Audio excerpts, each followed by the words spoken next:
విష్ణు రూపాయ నమ శివాయ శ్రీ విద్య ప్రేక్షకులకి స్వాగతం. ఎవరైతే మన ఈ ఛానల్ ని ఇంకా సబ్స్క్రైబ్ చేసుకోలేదో వాళ్ళందరూ ఈ ఛానల్ ని సబ్స్క్రైబ్ చేసుకోండి. ఎందుకంటే ఈ ఛానల్ లోపల జ్యోతిషం విషయం గురించి చాలా కొత్త విషయాలు రాబోయే రోజుల్లో చెప్పడం జరగబోతుంది.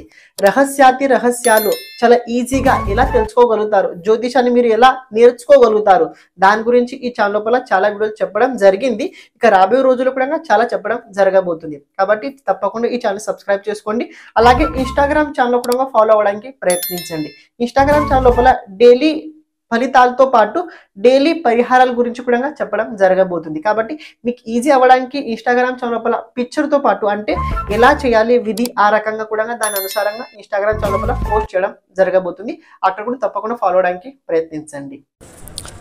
శ్రీ విష్ణు రూపాయ నమ శివాయ శ్రీ విద్య ప్రేక్షకులకి ఈరోజు స్వాగతం. ఈరోజు మనము వృషభ రాశి వారికి 16th మార్చ్ నుంచి 31st మార్చ్ వరకు రాశి ఫలాలు ఎలా ఉండబోతున్నాయి ఇప్పుడు మనం తెలుసుకోబోతున్నాము.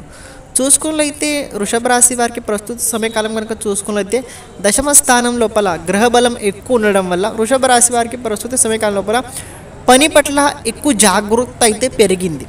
పని పట్ల జాగృత పెరగడం అంటే ఏంటి? మీరు ఒక పని అనుకున్నారు, ఆ పని అవ్వట్లేదు, కానీ దాని గురించి ఎక్కువ ఆలోచించుతున్నారు. ఆ పని మొత్తం అయ్యే వరకు మీరు ఒక పని కూడా ముట్టుకోలేకపోయినట్లయితే ఆ భావం యాక్టివేట్ అవ్వదని అనుకోండి. అంటే చెప్పాల్సిన ముఖ్య ఉద్దేశం ఏంటంటే ఇది ఇప్పుడు దశమ స్థాన భావ బలం యాక్టివేట్ అవ్వడం వల్ల మీరు ఒక పని ముట్టినట్లయితే ఆ పని ఆఖరి వరకు తప్పకుండా మీరు ముందుకు తీసుకెళ్ళబోతున్నారు. ఇంకో పాయింట్ ఏంటంటే మీ రాశి నుంచి ఏకాదశ స్థానంలో కనుక చూసుకున్నట్లయితే రవి, బుధుడు, రాహు ఉండడం వల్ల ఈ 3 గ్రహాలు మీకు కొన్ని విషయాల లోపల అనుకూలంగానే ఉండబోతుంది.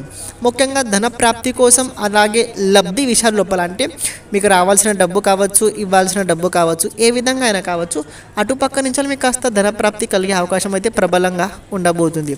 ఇటు ఫ్రెండ్స్ సర్కిల్ నుంచి కూడా కొన్ని అవకాశాలు అయితే మీకు ప్రబలంగానే ఉండబోతున్నాయి. కాస్త సంతానం ఆరోగ్యం వల్ల కాస్త ఇబ్బందికరంగా పరిస్థితి ఉండడం వల్ల కానీ వ్యక్తిగత జీవితం లోపల మీకు చాలా అనుకూలంగా పరిస్థితులు అయితే ఉండబోతున్నాయి. ఏదైనా పని కొత్తది కనుక మొదలు పెట్టాలనుకూలైతే మీరు తప్పకుండా మొదలు పెట్టండి, ఎలాంటి ఇబ్బంది అయితే లేదు. అలాగే ఏ పని మొదలు పెట్టినా ఇతరుల సహకారం పొందే అవకాశం అయితే ప్రబలంగా అయితే ఉంది. విద్యార్థులకు కనుక చూసుకున్నది ఎవరైతే విద్యార్థులు ఏదైనా కెరియర్ పట్ల ఫోకస్ చేసుకొని ఎక్స్ట్రా కోర్స్ కనుక నేర్చుకోవాలనుకుంటున్నారో వాళ్ళు తప్పకుండా నేర్చుకోవచ్చు, ఎలాంటి ఇబ్బంది లేదు. కానీ రాశి నుంచి ఏకాదశ స్థానంలో రాహు ఉండడం వల్ల కాస్త ఫ్రెండ్స్ సర్కిల్ నుంచి దూరంగా ఉండడానికి ప్రయత్నించండి. ఫ్రెండ్స్ సర్కిల్ లోపల కాస్త ఏదో ఒక రకమైన కాస్త వ్యతిరేక సంబంధం కనిపించే అవకాశం అయితే ఉండబోతుంది. ఇంకో విషయం ఏంటంటే ఫ్యామిలీ పరంగా వృషభ రాశి వారికి కాస్త అమ్మగారి ఆరోగ్యం అంత అనుకూలంగా అయితే కనిపించట్లేదు, మదర్ ఆరోగ్యం కాస్త ఇబ్బందికరంగా అయితే ఉండబోతుంది అని ఆలోచించకుండా కుటుంబం లోపల ఎలాంటి రకమైన నిర్ణయాలు అయితే అస్సలు తీసుకోకండి. ఇక దాంపత్య జీవితం పట్ల కనుక చూసిన దాంపత్య జీవితంలో వృషభ రాశి వారికి పర్వాలేదు, బాగానే ఉండబోతుంది. మరి అంత ఒత్తిడి లేకపోయినా కాస్త చిన్న విషయాలకి మనస్పర్ధలు కలిగే అవకాశం అయితే తప్పకుండా ఉండబోతుంది. అదృష్ట సహకారం వృషభ రాశి వారికి 72% అయితే ప్రబలంగా ఉండబోతుంది. ఇక మిగతా మీ జాతకంలో గ్రహస్థితి ఏ విధంగా ఉంది, ఎలా ఉందో మీరు చూసుకోవడానికి ప్రయత్నించండి. కానీ ధన ప్రాప్తి కోసం, కార్యక్షేత్రంలో అనుకూలత కోసం ఈ మార్చి నెల మీకోసం చాలా బాగానే ఉండబోతుంది. ప్రతిరోజు సిద్ధకుంజికా స్తోత్రాన్ని ఎంత కుదిరితే అంత ఎక్కువ చదువుకోవడానికి ప్రయత్నించండి. బుధుడు ఏకాదశ స్థానంలో నీచ రాశిలో రవి, రాహు ఉండడం వల్ల ఆకస్మికంగా ధన ప్రాప్తి కలిగే అవకాశాలు చాలా ఉంటాయి. కానీ అతి ఎక్కువ ఆశతో ఏదైనా డబ్బు పెట్టుబడి పెట్టినట్లయితే పోయే అవకాశం కూడా చాలా ఎక్కువగానే ఉండబోతుంది.